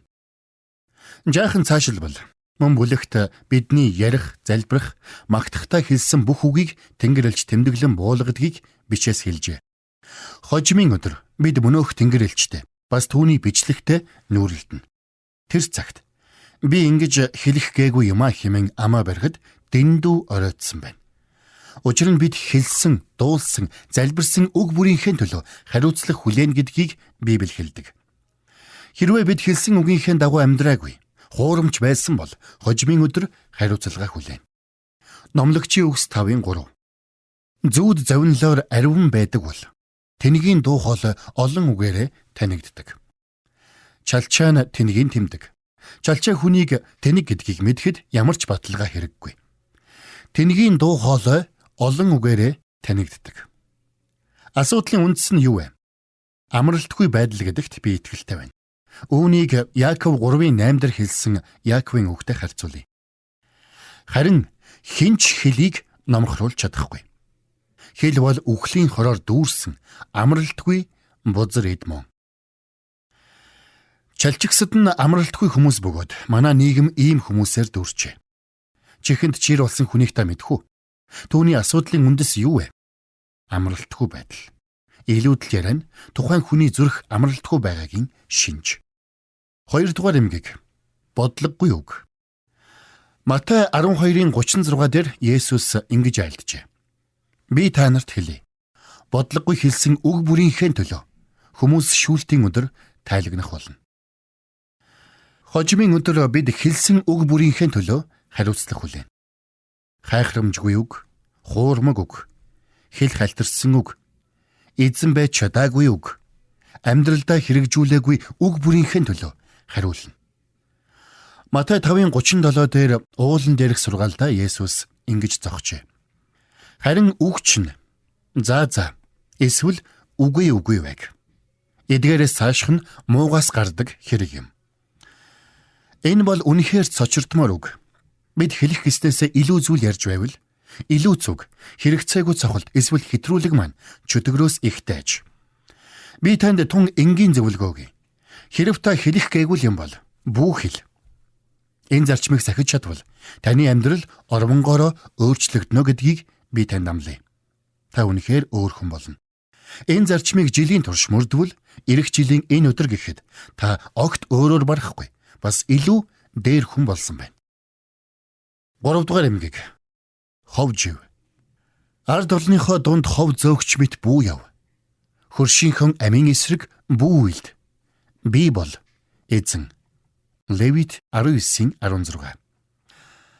Худал яриа дэлгэрүүлэх. Үнний оргүй явган яриа, хорсолтой, хорон яриа. Эдгээр нь бүгд ховж юм. Сатаныг шинэ гэрээнд диавол гэсэн нь грекээр худалч гэх утгатай. Энэ нь Библиэд дурсалсан сатаны гол мөн чанар. Хэрэв та ховж ив эсвэл элдэв түүх сэдэж ярьдаг бол үнэндээ диаволын төлөө түүний ажлыг хийж байгаа юм. Ингэснээр та сатаны бие төлөөлөгч болно. Бид ховж ив ярихаас сэрэмжлээ зогсохгүй. Мөн ховж ив сонсохгүй, хүлээж авахгүй байх үүрэгтэй. Ам хилээ билүүдэгчийн үгс, амтд идэ будаа мэт ба. Тэдгээр үгс ходоодны мухардч хүрнэ. Сургаалт үгс 18:8. Энд хүний мөн чанарт хамаатай маргишгүй үннийг өгүүлжээ. Хүмүүний зүрх муу мухай зүйл харж сонсохдоо гуяа алгадан хөөрдөг. Хов живийн үгс, амтд идэ будаа мэт. Өмнө тань хов живийн амтд идэ будаа өрхөд идэхээс аргагүй байдалд орохоос сэрэмжлээрэй. Энэ нь хор юм. Амт нь сайхан байвч адаг нь хордуулна. Тэр идэг бид зүрхэндээ хүлээн авахд бидний амьдрал түүгээр хорддог. Цуурхал тарааж явдаг хүн нууцыг задруулдаг. Тиймээс хов живтэй бүү орооцолд. Сургаалт үгс 20:19. Олон янзын эдгээр эмгэг нь хоорондоо ямар нэгт холбоотой байгааг хараарай. Хэрэв та хов жив сонсвол түүний хамсаатан болно. Хэрэв та хулгай хийсэн хүнийг өөгшүүлж хулгаан эд зүйлсийг нь хүлээн авбал хуулийн дагуу хулгайчин хамсаатан болно. Үүнтэй адил хэрэв та хов живд дурлан хов жив сонсвол хов живийн хамсаатан болно. Дуулал 15:1-3 дээр Бурхан айлтрав. Эзэн, таны асарт хэн оршин суух вэ? Таны ариун ууланд хэн амьдран суух вэ? Үнэнчээр явж, зөв шударгыг үйлдэж, зүрхэндээ үннийг өгүүлдэг хүн. Тэрээр хилээрээ гүтэгдэггүй. Өөрийн анд нөхөртөж муу юм хийдэггүй. Хөршийг өж эсэргүүцэн буруутгадаггүй.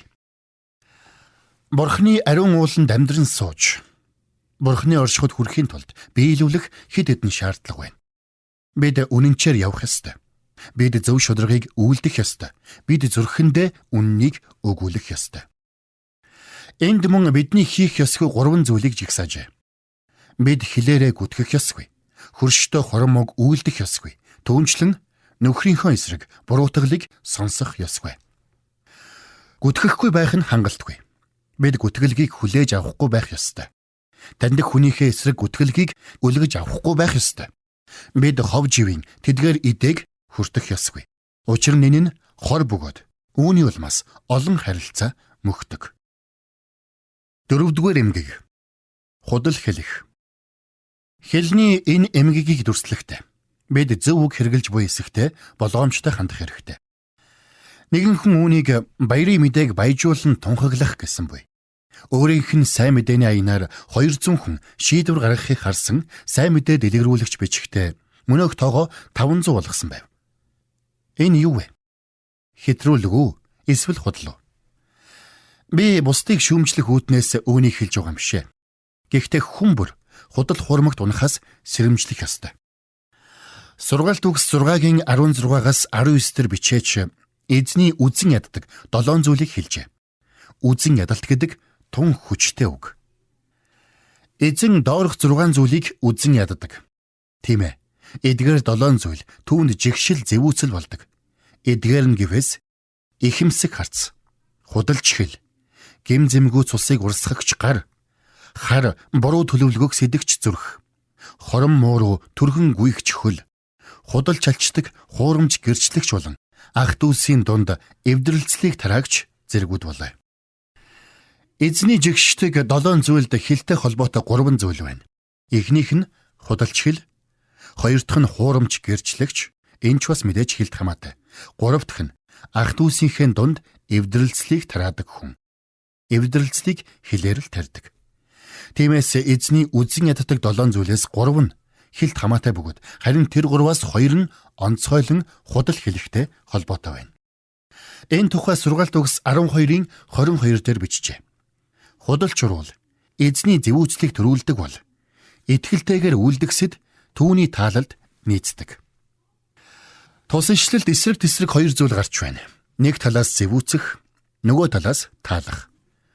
Худалч уруул эзний зэвүүцлийг төрүүлдэг, тэрээр үнэнч хүмүүсийг таалдаг.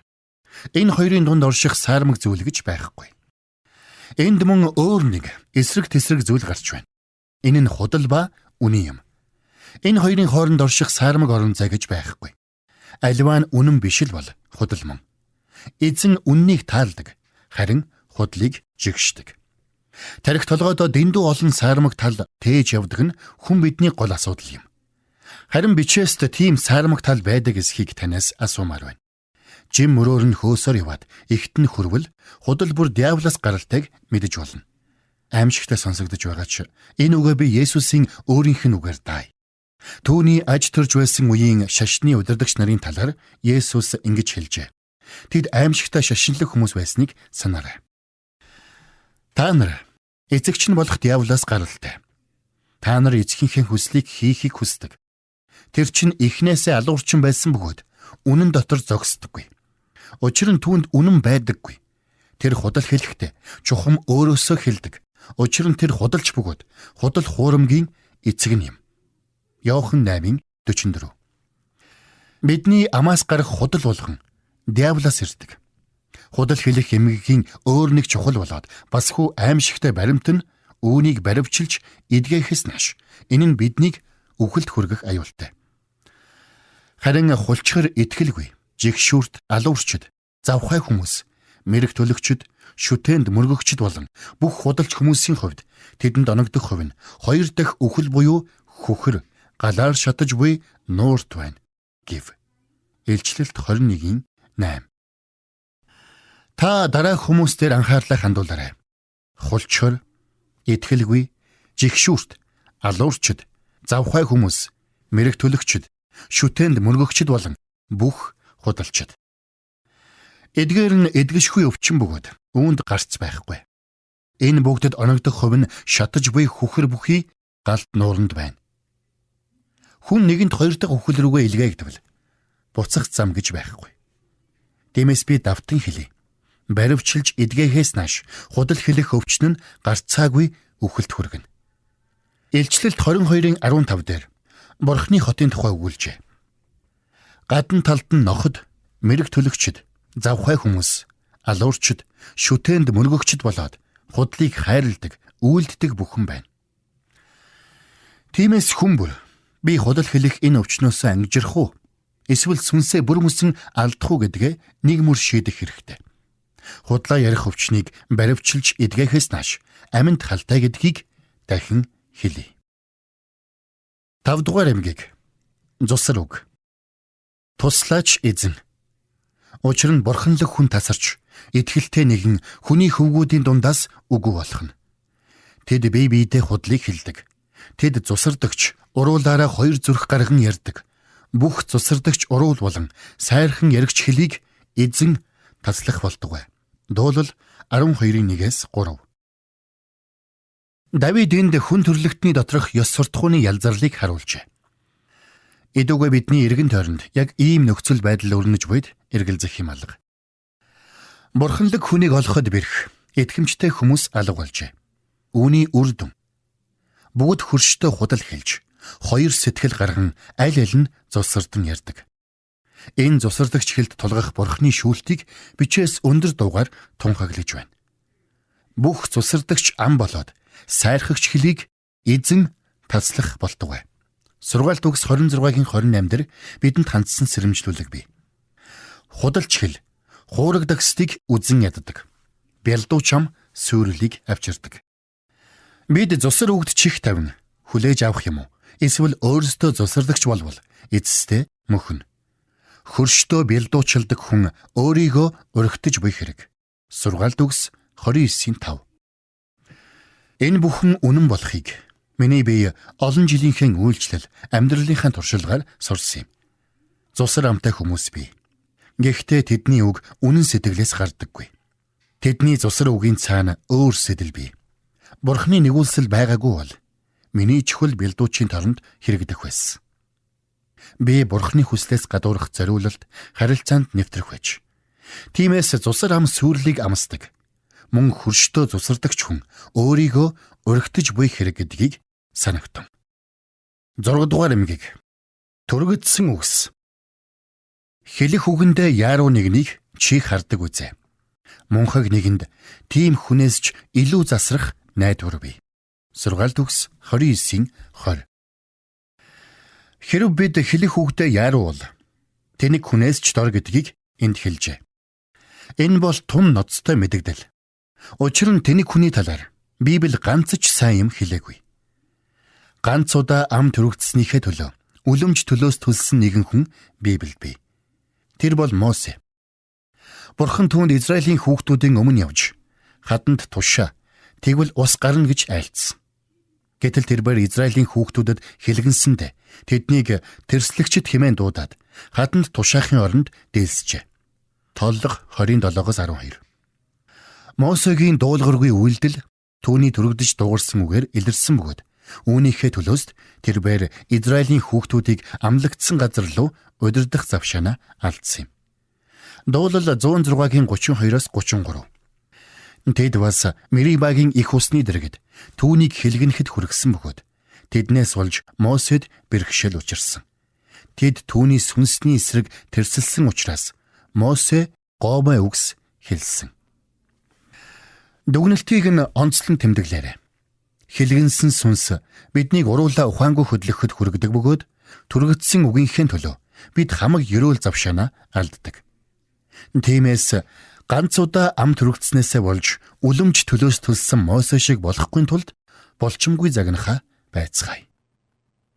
Та Дерек Принсийн таны хэл ярианд эдгэрэл хэрэгтэй юу номын 5 дугаар бүлгийг сонслоо.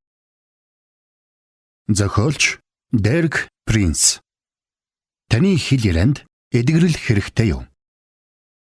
6 дугаар бүлэг. Асуудлын үндэс. Бурхан хэлээ хэрхэн эмнэхийг бичээст заажээ. Хамгийн түрүүнд асуудлын үндсийг олж тогтоох ёстой. Харин бичээс үүнийг тун товч тодорхой гэрчилж байна. Хэлд нөлөөлөгч асуудал бүрийн үндэс нь зүрхэнд оршино. Матай 12:33-аас 35 дээр Есүс өгүүлрэн. Эсвэл модон сайн бол үр жимсэн сайн.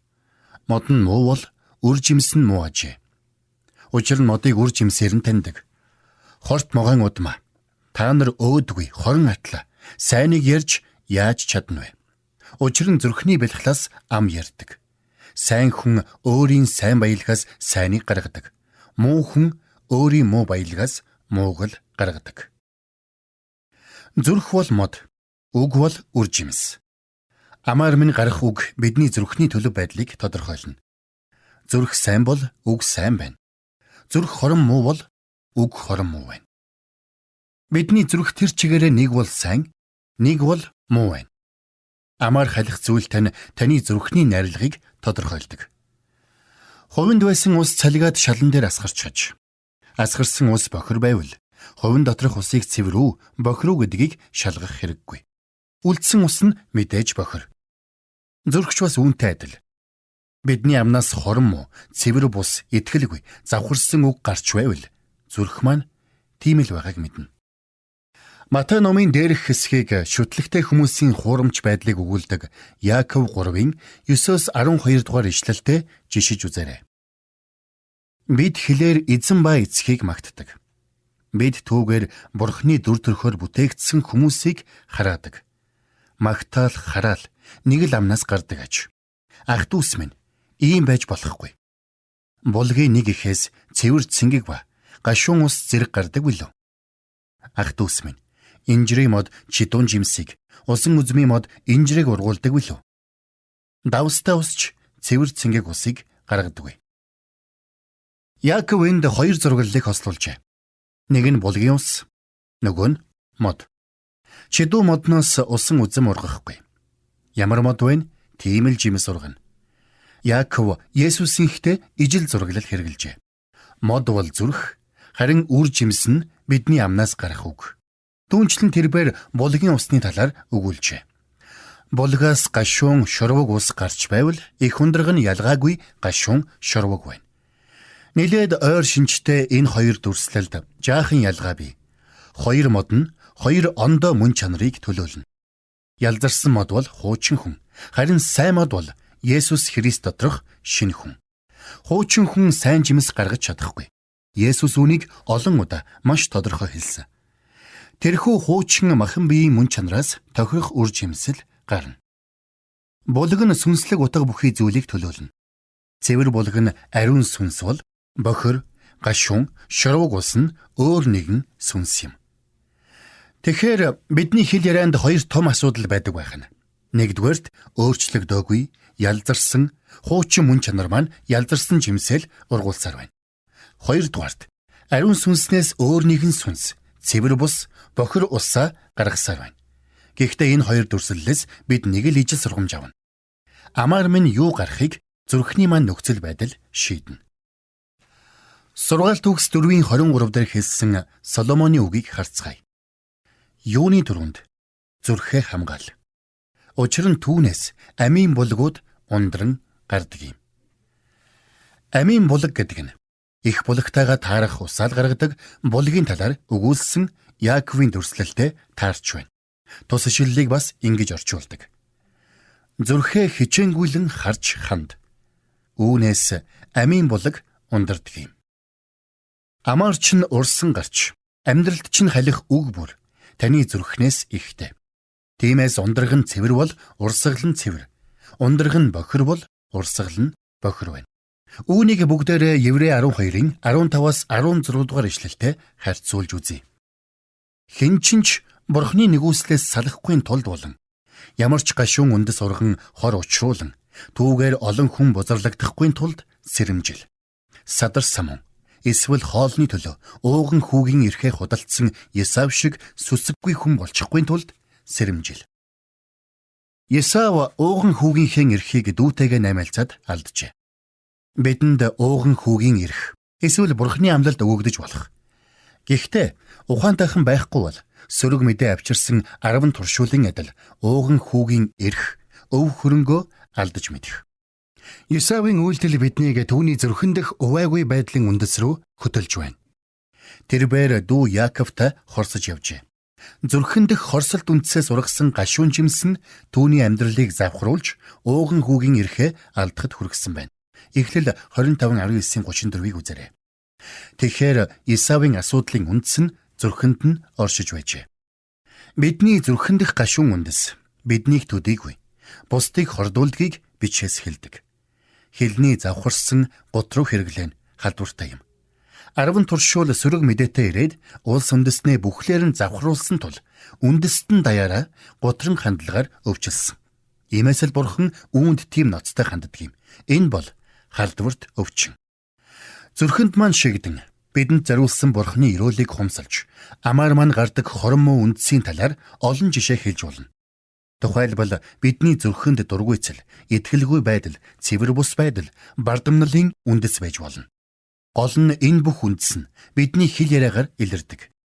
Бид нэгүүлсэнгүй ээлдэг байхыг хүсдэгч зүрхэнд маань ургасан дургуйцлийн үндэс хэл яриаг маань дургуйцлэр хордуулдаг.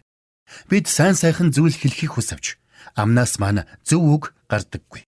Бид итгэгч нэртэй боловч зүрхэндээ байгаа итгэлгүй байдлын үндсээсээ болж 10 туршуулын адил Бурхны амлалт дээр гихтэй гэдэг хортой үгийг нэмдэг. Цэвэр бус байдал бардам зангийн хувьдж адил. Цусан суулгаар өвдсөн хүмүүсийг эмнэж байсан мөнөөх эмчийн түүхийг дахин сануулмаар байна. Тэрбээр эхлээд өглөөний мэнд, биеийн сайн уу хэмээн мэндчилнэ.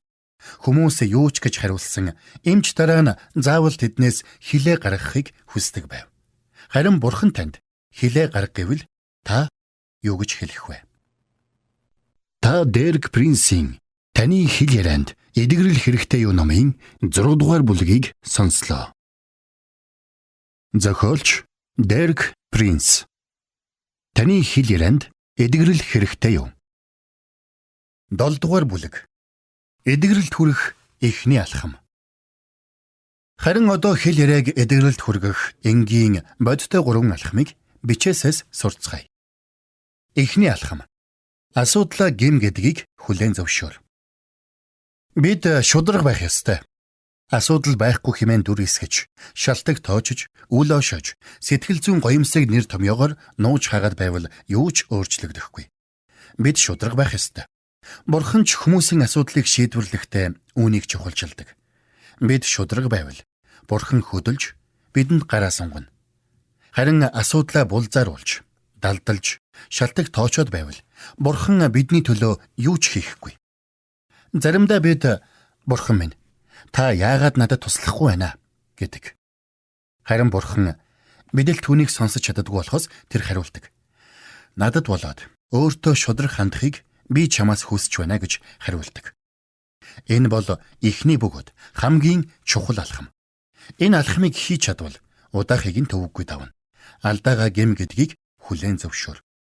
Шүтлэгтэй хүмүүс хэлний буруу хэрэглээг элдвээр шалтгаглаж, хаацайлж аргалахыг оролддог. Бид үүнийг хамаагүй гэж боддогч, харин Бурхан хамгийн их хамаатай гэж үздэг. Хүн хэлэх үгээрээ хувь заяагаа зохиодог болохыг бид баримтаар үзсэн. Энэ талаар Есүс ч хэлсэн. Учир нь чи үгсээрээ зөвтгөгдөнө. Мөн чи үгсээрээ яллагдана. Матай 12:37. Энэ бол ноцтой зүйл. Бүү огоор.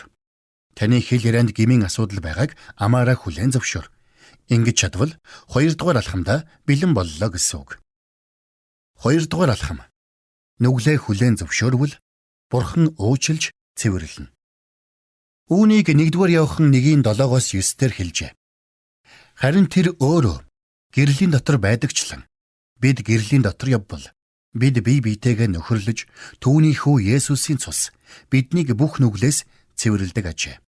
Хэрэг бид нүгэлгүй гэж хэлбэл өөрсдийгөө мэхэлж байгаа бөгөөд бидний дотор үнэн алга. Хэрэг бид нүглээ хүлээн зөвшөөрвөл тэрээр итгэмжид зөвхт бөгөөд бидний нүглийг уучлж бүхэл зөвхт бус байдлаас биднийг цэвэрлэнэ. Шударга хандах нь хичнээн чухал болохыг бид дахин харж байна. Есүсийн цус хүнийг харанхуй дотор бос гагцхүү гэрэлд гарсан хойно л цэвэрлэдэг. Бид үргэлжлүүлэн гэрэл дотроо алхсаар байвал Есүс Христийн цус биднийг үргэлжлүүлэн цэвэрлэж альва нүглээс хамгаалсаар байна. Харин бид нүгэлгүй гэж хэлбэл энэ бол хүний хамгийн том асуудал гэдгийг өмнө хэлсэн. Жинхэнэ асуудалд орно. Бидний дотор үнэн байхгүй. Бид ч гэрлийн дотор байхгүй ажээ. Бид Бурхны хангамж хэрэгжидгүй харанхуй дотроо байсаар байна. Дараа нь бид сонголттой тулгарна. Хэрв нүглээ улаан гэрэлд гарч асуудлынхаа жинхэнэ мөн чанар ноцтой байдлыг хүлээн зөвшөөрвөл Бурхан итгэмжид зөвхт бөгөөд бидний нүглийг уучлж бүхий л зөвхт бус байдлаас цэвэрлэнэ. Энд итгэмжид зөвхт гэдэг 2 үгийг хэрэглэжээ. Бурхан бол итгэмжтэй. Учир нь тэрээр амласан бөгөөд амлалтаа сахидаг. Бурхан зөвхт учраас эсвэл ердөө л Есүс бидний нүглийн шийдэглийг хэдийн төлсөн учраас тэрээр шударга байдалтайгаа зөрчилдөлгүйгээр биднийг өршөөнө. Бид нүглээ хүлээн зөвшөөрвөл Бурхан итгэмжид зөвхт чанараараа биднийг уучлж бүхий л зөвхт бус байдлаас цэвэрлэнэ гэдгийг бичээс батлан хэлжээ. Тэрээр уучлаа зогсохгүй бас цэвэрлэнэ. Зүрх маань нэгэнд цэвэршсэн бол бид өмнөх гимдээ дахин захирагдахгүй. Учир нь зүрх бол амийн булаг. Та гимээ уучлагдсан гэдэгт итгэдэгч амьдралаас тань цэвэр байдал харагдахгүй байвал таныг үнэхээр уучлагдсан эсхийг лавламаар байна. Уучлдаг тэрл бурхан мөн цэвэрлдэг. Уучлалыг амладаг тэрл бичээс мөн цэвэрлэхийг амладаг. Бурхан хизээж замынхаа дундаас эргэдэггүй. Хэрв бид болцлыг хүлээн зөвшөөрвөл Бурханы хангамжийг бүхлээр нь хүлээн авна. Харин хүлээн зөвшөөрөхгүй бол Бурханы хангамжийн талыг хүртэх бус харин юу ч хүртэхгүй. Бид нүглээ хүлээн зөвшөөрвөл Бурхан итгэмжтэй зөвхт учраас бидний гмийг уучлаа зогсохгүй бүхий л зөвхт бус байдлаас цэвэрлэнэ. Зүрх маань нэгэнд цэвэршсэн бол асуудал бүрэн арилна. Амаар юу гарахыг зүрх шийддэг болохыг санаарай. Цэвэр зүрхнээс бохир яриа гарахгүй. Бохир яриа бохир зүрхийг л илтгэнэ. Нэгдүгээрт хэрв бид гэрэлд гарна, Бурхан дээр асуудлаа барьж очин хүлээн зөвшөөрвөл Бурхан итгэмжтэй зөвхт учраас биднийг уучлана. Өнгөрсний бичлэг арчигдж хизээч хилээгүй байсансан бол хэмээн араас нь харуулж явдаг бүх үг арилна. Хоёрдугаарт Бурхан зүрхийг цэвэрлэдэг. Тиймээс цэвэр зүрхнээс уруулаар дамжин гарах зүйлс цэвэрл байна. Зүрх Бурханыг алдаршуулдаг бол уруулч бас алдаршуулна. Бурхан зүрхний асуудлыг шийдвэрлэхдээ хэлний асуудлыг давхар шийддэг. 3 дугаар алхам. Нүглийг эсэргүүцсэн Бурханд бууж өг. Энд эерэг сөрөг хоёр зүйл зоосны хоёр тал шиг хослон байна. Та энэ хоёр замын аль алиар хүслээ дасгалж болох ёстой. Нүгэлд үгүй, харин Бурханд заа гэж хэлэх ёстой. Хоёуланг нь хийх ёстой. Бурханд заа гэж хэлэхгүйгээр нүгэлд үгүй гэж хэлэх боломжгүй. Учир нь чингэвэл та мөнөөхөл асуудлаараа ахин дахин дүүрэх вакуум дотроо байсаар байна. Та Бурханд бууж өгөхгүйгээр нүглээс зугтаж чадахгүй. Ром 6-гийн 12-оос 14-р ишлэлд Паул ингэж хэлжээ. Тиймээс биеийнхэн тачаангуй хүслүүдэд дуулууртай байх ёстой хэмээдэг үхлийн бид чинь нүгэл бүү ноёрхог. Биеийнхэн эргэтнүүдийг зөвхт бус байдлын зэвсэг болгон нүгэлд бүүрэг. Харин Бурханд өөрсдийгөө үхэгсдээс амьд болгохсод мэд мөн биеийнхэн эргэтнүүдийг зөвхт байдлын зэвсэг болгон Бурханд өрг. Учир нь нүгэл та нарыг захирахгүй. Яагад гэвэл та нар хуулийн дор байгаа бус харин нэгүслийн дор байдаг. Нүгэл таныг өдөх үед би чамд бууж өгөхгүй. Би биеийнхэн идэрхтэнд бууж өгөхгүй. Тэр тусмаа би хамгийн их асуудал тарьдаг ам хэлдэ бууж өгөхгүй. Нүглээ. Чи миний хэлийг ахин захирахгүй гэж хэл. Харин дараа нь Бурханд хандан. Бурхан минь, би танд хэлээ даатгая. Миний захирч дийлэхгүй энэ эрхтнийг та захираач гэж хэл. Бүгдээрээ Яаковын хэлсэн үгийг үзье. Учир нь төрөл бүрийн араатан амьтад, шувууд, хэвлэр явагчид, амьтад болон далай тэнгисийн амьтдыг хүн төрлөختөн номхруулж байгаа. Номхруулсаар ч ирсэн. Харин хинч хэлийг номхруулж чадахгүй. Хэл бол үхлийн хороор дүүрсэн амралтгүй бузар эд мөн. Яаков 3:7-8. Хүн хэлээ хянж чадахгүй гэдэг үннийг та хүлээн зөвшөөрөх ёстой. Таны хэлийг зөвөөр захирч чадах ганц хүч бол ариун сүнсээр дамжих Бурхны хүч. Өршөөгдөж цэвэрлэгдсэн хойноо гимд дахин өдөөгдвөл гимд хандан чи миний хэл амыг дахин хизээж захирахгүй гэж хэлээд харин ариун сүнсэнд ариун сүнсээ би танд хэлээ өгч байна. Та миний ам хэлийг захираач гэж хэлээрэй. Одоо 3 алхмаа сэргээн давтъя. 1-дүгээрт асуудлаа гим гэдгийг хүлээн зөвшөөр. 2-дүгээрт нүглээ хүлээн зөвшөөрч өршөөл цэвэрлэгийг хүлээн ав. 3-дүгээрт нүглийг эсэргүүцсэн Бурханд захирагдах шийдвэр гарга. Энэ бол чөлөөлөлт хийгээд эдгэрлийн оргил үйл явц билээ. Энэ бол захирч чадахгүй талаа Бурхан ариун сүнсэнд бүрэн даатгах явдал юм. Та Дерек Принсийн таны хэл ярианд эдгэрэл хэрэгтэй юу номын 7 дугаар бүлгийг сонслоо. Зохиолч Дерек Принс. Таны хэл ярианд эдгэрэл хэрэгтэй юу? 8 дугаар бүлэг. Танд хэл заяасны учир. Хэл ярианд нөлөөлөх асуудал бүрийн үндэс нь зүрхэнд оршдог талаар бид үзлээ. Хэлний асуудлыг шийдвэрлэхийн тулд эхлээд зүрхэн дэх үндсийг нь тасдах ёстой ажээ. Түүнчлэн зүрхэнд манд хоргодож, хилээр мань харагдах тэдгээр урхаг шалтгааныг шийдвэрлэхийн тулд хэрэгжүүлэх ёстой 3 алхмыг бас үзлээ. Нэгдүгээрт асуудлаа гэм гэдгийг хүлээн зөвшөөр. Үннийг хүлээн зөвшөөр. Бурхан бол үнний бурхан. Ариун сүнс бол үнний сүнс. Хоёрдугаарт нэгдүгээр Иохан 1:9-ээр тулгуурлан нүглээ хүлээн зөвшөөрч өршөөл цэвэрлэгийг хүлээн ав. Хэрв бид нүглээ хүлээн зөвшөөрвөл тэрээр итгэмжид зөвд бөгөөд бидний нүглийг уучлж бүхэл зөвд бус байдлаас биднийг цэвэрлэнэ. Бурхан өнгөрснийг уучлаа зогсохгүй. Биднийг цэвэрлэхдээ асуудлыг уг үндсээр нь шийдвэрлэдэг. Тиймхүү зүрхнээс ургах үр жимс өөрчлөгдөнө. 3-дугаарт нүглийг эсэргүүцсэн Бурханд бууж өг. Нүгэлд үгүй, Бурханд заа гэж хэл. Нүглийг эсэргүүцсэн ариун сүнсэнд бууж өг. Таны хэлийг үр ашигт сайн сайхнаар захирч чадах цорын ганц хүч нь ариун сүнс юм. Одоо 3-дугаар алхмын эерэг талыг илүү дэлгэрэнгүй хэлэлцгээе. Бурханд хэлээ өгөх. Хамгийн түрүүнд бүтээгч бидэнд ам хэл өгсөн жинхэнэ учир шалтгааныг ойлгох хэрэгтэй. Бичээс үүнд хариулдагч энэ нь бичээсийн 2 хэсгийг харьцуулан харж байж үннийг тогтоодог онц сонирхолтой хэсгийн нэг юм. Ингэмэгц 2 хэсгийн хаанч хилээгүй илчлэл тодордог. Миний санаанд хуучин ба шинэ гэрээний 2 хэсэг бууж байна. Хуучин гэрээний тухайн хэсгийг шинэ гэрээнд иш татахдаа утгыг нь тодруулан илчилжээ. Энэ бол Дуулал 16-гийн 8-9 дугаар ишлэл. Би эзнийг өөрийн өмнө үргэлж байхаар тавьсан.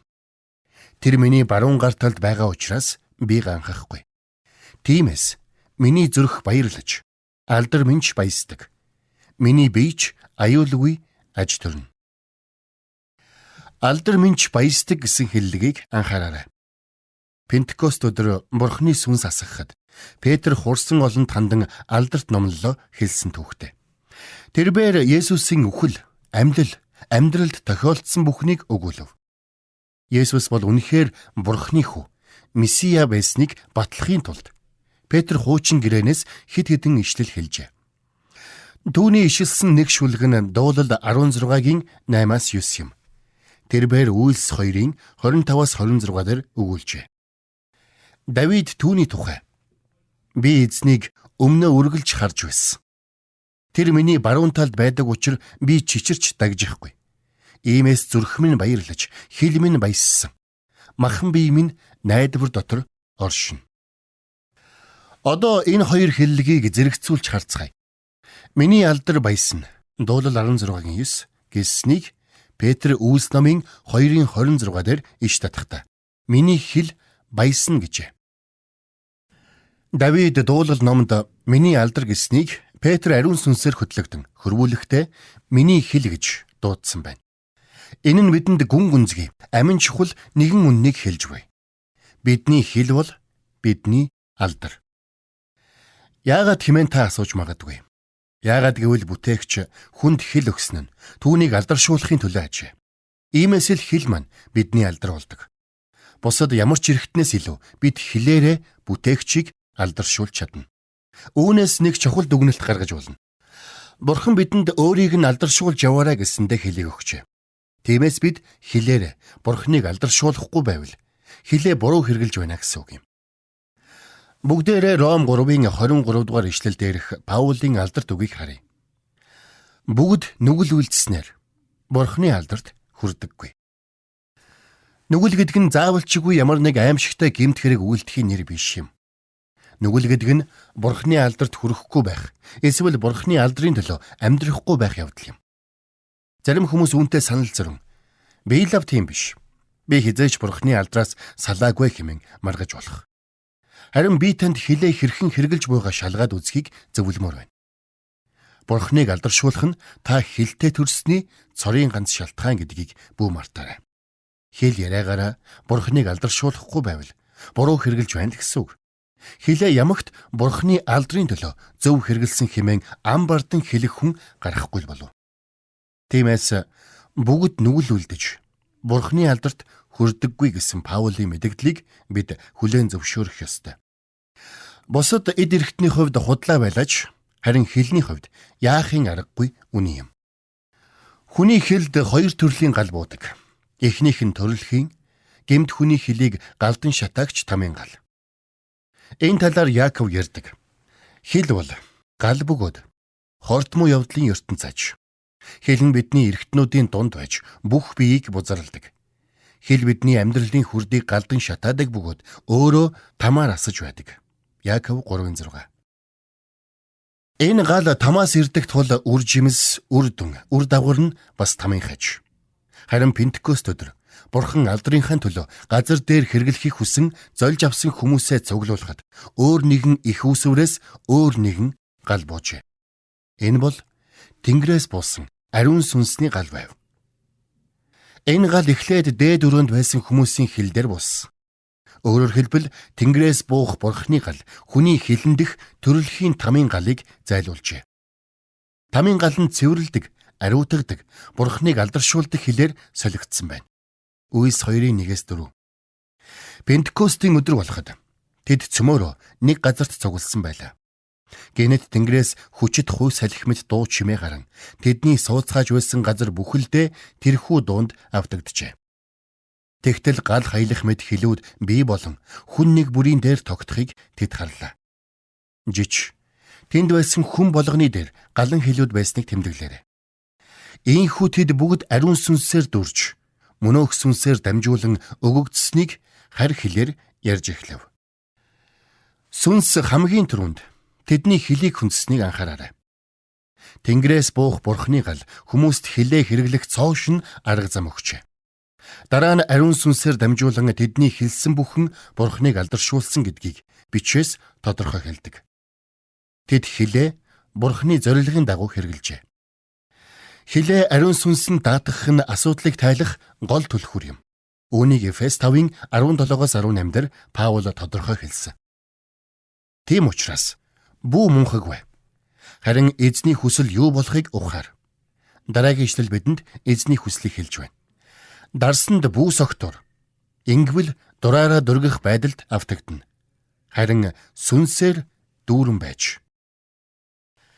Бид энэ хоёрыг зэрэгцүүлж тавих хэрэгтэй. Дарсанд согтох нь нүгэл боловч нөгөөтэйгүр ариун сүнсээр дүүрэхгүй байх нь бас нүгэл юм. Эерэг тушаал нь сөрөг тушаалын адил хүчин төгөлдөр байна. Дарсанд бүү согтуур. Харин ариун сүнсээр дүүрэн бай.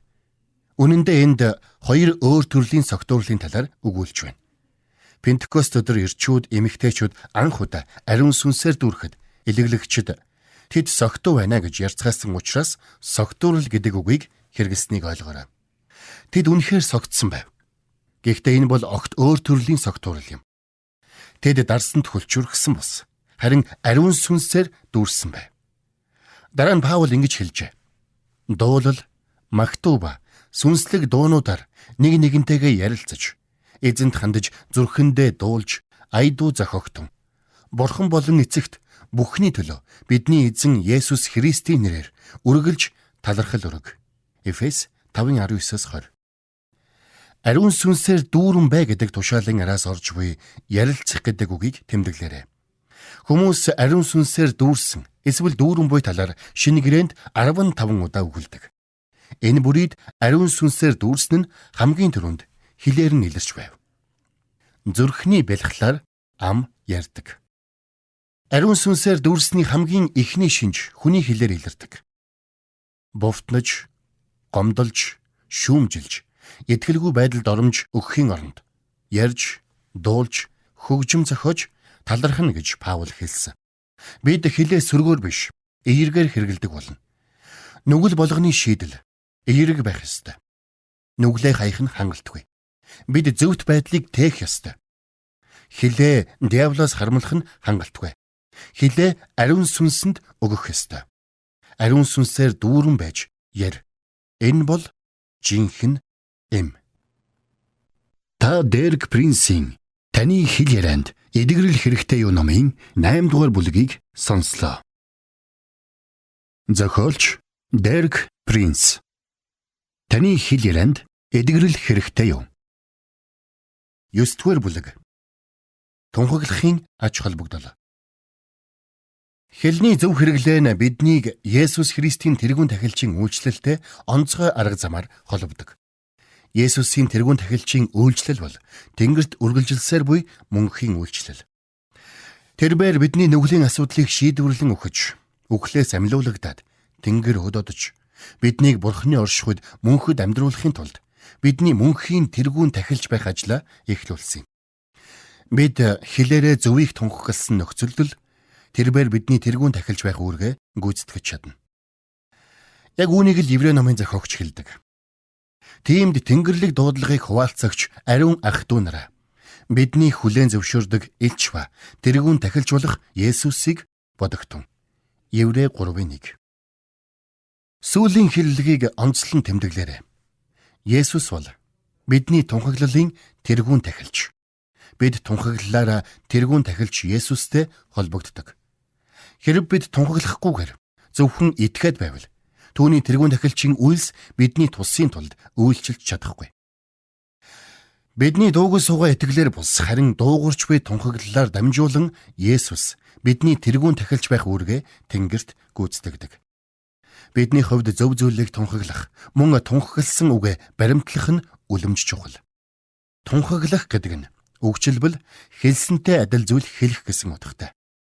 Энэ нь бичээст хэлсэн Бурхны үгтэй адил үгийг амаараа тунхаглахыг хэлнэ. Бичээст буй Бурхны үгтэй амаараа зөвшөлдсөх нь тунхаглах юм.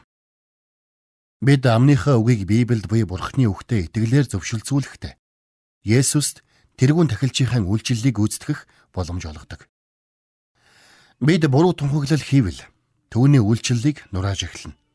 Өөрөөр хэлбэл бүх зүйл бидний тунхаглалаас шалтгаална. Зөв тунхаглал биднийг Есүстэй тэргүүн тахилчийнх нь хувьд холбодог. Еврей номд энэ тухай ахин 2 удаа өгүүлжээ. Эхнийх нь Еврей 4:14. Иймээс Тэнгэрт заларсан агуу тэргүүн тахилч болох Бурхны хүү Есүс бидэнд байгаа тул өөрсдийн хүлээн зөвшөөрдөг итгэлээ бат баримтлаа. Бид тунхаглалаараа тэргүүн тахилч Есүс Христтэйгээ холбогдсоор байдаг. Энэ тухай Еврей номд дахин өгүүлжээ. Мөн бидэнд Бурхны гэрдэх агуу тахилч байгаа тул өөрсдийн найдварын хүлээн зөвшөөрлөө гуйвалгүй бат баримталцгаая. Учир нь амлагч нь итгэмжит үлээ. Еврей 10:21-23. Библи Есүсийг бидний тэргүүн тахилч гэдгийг хэлэх бүрийдээ биднийг итгэл найдварынхаа тунхаглалыг хийж, энэ тунхаглалаа бат сахиж, энэ тунхаглалаас чанга атгах ёстойг сануулдаг. Бид тунхаглалаараа тэргүүн тахилч Есүстэйгээ холбогддог. Хэрэв бид тунхаглалаа баримтлахгүй бол бидний төлөөх түүний үйлчлэлийг нурааж эхэлнэ. Тиймээс зөв тунхаглал нь үнэндээ бидний авралд амин чухал юм. Харин энэ нь юу хэлдэг вэ? Үг нь чамд ойр байна. Чиний яманд, чиний зүрх сэтгэлд бий гэдэг. Энэ нь бидний тунхаглаж буй итгэлийн үг юм. Хэрэв та Есүсийг эзэн гэж амаараа хүлээн зөвшөөрч, Бурхан түүнийг үхэгсдээс амьлуулсан гэдэгт зүрхэндээ итгэвэл аврагдах болно. Хүн зүрхэндээ итгэн зөвхт байдалд хүрч, амаараа хүлээн зөвшөөрөн авралт хүрнэ. Ром 10:8-10. Дахин хэлэхэд зүрх ам хоёрын хооронд шууд холбоо оршдог. Есүс зүрхний бэлхлаар ам ярьдаг гэсэн. Аврал нь 2 зүйлээс шалтгаална. Зүрхэндээ итгэлээ дасгалжуулж, амаараа зөв тунхаглал хийх. Библиэд дэх аврал нь Есүс Христийн үхлийн гавьяагаар хүртээгдсэн. Бурхны бүхий л ёроол хангамжийг илэрхийлэх, бүхнийг агуулагч агуу өгүүлээ. Аврал нь сүнсний, бие махбодын, санхүүгийн, зурдын болоод мөнхийн ёроолыг дагуулна. Энэ бүх ёроолийн үнийг Есүс Христ цусаараа төлсөн бөгөөд үүнийг товчдоо аврал гэдэг. Бид аж амьдралаа бүхлээр нь Бурхны авралын дүүрэн байдалд байлгахын тулд зөв тунхаглал хийх ёстой. Бид амьдралынхаа талбар болгон дээр Бурхны хэлсэн үгийг амаараа дагаж хэлэх ёстой. Бидний тунхаглал Бурхны үгтэй зөвшөлдсөх үед бид аврал доторх түүний төгс хангамж руу нүүх бөгөөд бидний төлөө Тэнгэрт ажиллах Есүс Христийн тэргүүн тахилчийн үйлчлэл бидний сайн сайхны төлөө үйлчлэнэ. Бидний ард талх хамгаалагч болдог Есүстэй зөв тунхаглалаараа холбогдож, авралын ёроолыг бүрэн дүүрэн эдлэхэд маань юу ч саад болохгүй. Бид амныхаа тунхаглалаар л тэргүүн тахилч Есүс Христтэйгээ холбогддог. Тиймээс л амны минь үг амьдралыг минь шийдвэрлэдэг юм. Хэл бол хүний амьдралын залуур гэсэн жишээг санаж байна уу?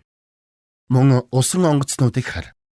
Тэдгээр нь хэдийгээр агуу том болоод зогсохгүй, хүчит салхинд туугддаг боловч бас л жижигхэн залуураар жолоодуулж залуурчийн хүссэн зүгт явдаг.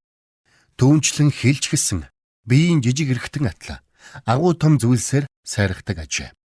Харагтун ийм өчүүхэн галж асар их оймодыг түүмэрддэг үлээ. Яаков 3:4-5. Хөлөг онгоцонд залуур юу вэ? Хүний амбид хэл яг адил буюу. Залуурыг зөв хэрэглэвэл онгоц зөв явна. Буруу хэрэглэвэл онгоц суурна. Хэлний хувьд ч адил. Хэлний зөв хэрэглээ нь төгс төгөлдөр амжилт, авралыг дагуулдаг. Буруу хэрэглээ нь суурил, бүтлгүйтэл авчирдаг. Хөлөг онгоц маш жижигхэн залуураар ийш тийш хөдлөн залуурчийн хүссэн зүг явна. Далайн нүсэр хөлөг онгоцыг олон жилийн туршлагатай ахмад ахалж болох. Гэхдээ хөлгийг өөрийн биеэр жолоодох эрх ахмадд байхгүй.